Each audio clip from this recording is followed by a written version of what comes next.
So basically, if anybody's been missing their teeth for a long time, what ends up happening is it becomes very difficult to kind of figure out where the teeth need to be, whether you're doing a regular denture or whether you're doing an all-on-4, right? And so what Dr. Kukusaki is great at doing is like, if we take a look at the patient right now, you could see the lip is completely lost, right? Because the teeth and gums that normally support it, now the face is completely collapsed in. Now, obviously, if you're like a female patient, and you're worried about wrinkles, now these wrinkles are going to be accentuated, all these things whenever you have like facial collapse, right? What we have to be concerned about is your upper teeth dictate everything. They dictate your aesthetics, your lip support, there's so many things, right? Yeah, your speech.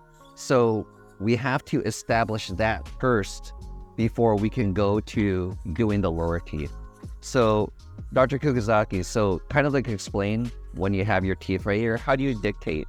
So these teeth can go wherever you want in the mouth, but first we have to make sure they are in the correct forward, backward position and right, left position. And then last one, we have to make sure we can get good contacts with the lower teeth. So that's what we're gonna try to figure out. Open for me, thank you.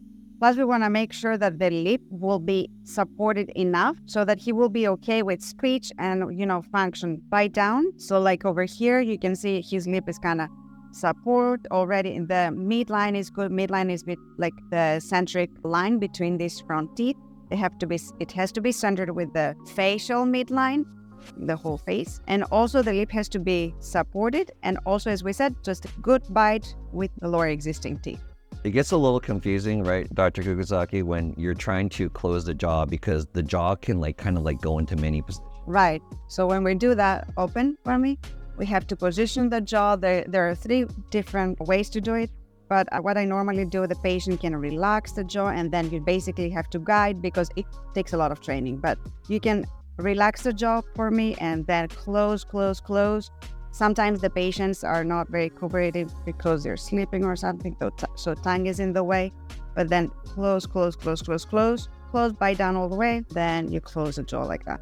But again, that has to be in a very comfortable position for the muscles and for the lower jaw, so that you know that you have the correct bite. So he's in kind of a relaxed state. He's not sedated fully, so it's a little bit easier. When they're fully awake, it becomes very difficult to kind of guide that jaw because that jaw wants to go everywhere. So good manipulation and also patient's compliance, so releasing that stress and tension is good for taking the good bite. So that's approximately where I would put his teeth for the first trial, and then of course we have to check his speech when he's awake and see his functionality on chewing efficiency. Yep. So that's basically some of the things that we have to look for. Well, Dr. Kukusaki specifically, to make sure that those teeth, because there's so many little nuances, how far the teeth are, how angled they are, and what are the guiding principles is going to be that lid support. And again, if you want to know why it's so important, it's because, especially on our female patients, you can be accentuating wrinkles, you can be making them but then you can start getting a little bit too much a Homer Simpson look up front, or your lip sinking in too much. Yeah. So or the lip is folded in or folded out. So you have to make sure you find the ideal position of the front teeth. Right. Either they're gonna go way too out, way too in, right, left. All this is a three-dimensional position. So you have to find the ideal one for each and every patient. Right. Every patient. Right. But even despite this, that you're doing it right now, there could be little nuances later on that you still have to fine tune, right? So patients need to understand that this is not 100% guarantee. But this is why, in all these years, I love working with prosthodontists because they can find that spot, But all right. That's it. Thank you. Okay. Yes, sir. Open for me. Open. That right there open big. Is a critical aspect Open wide. that I've seen when doing all-on-4 is because, again, everything is dictated off of the upper. How high or low the edge of your tooth is coming, that will dictate your aesthetics. It's you can be too toothy, right? When you're at rest, and how much of your upper tooth, the lower edge of your upper teeth, when I'm relaxed, how much of that do you see, And then the other thing too is gravity affects that. As we age, that can be affected by gravity. So where that edge of that tooth is also affects your speech, right?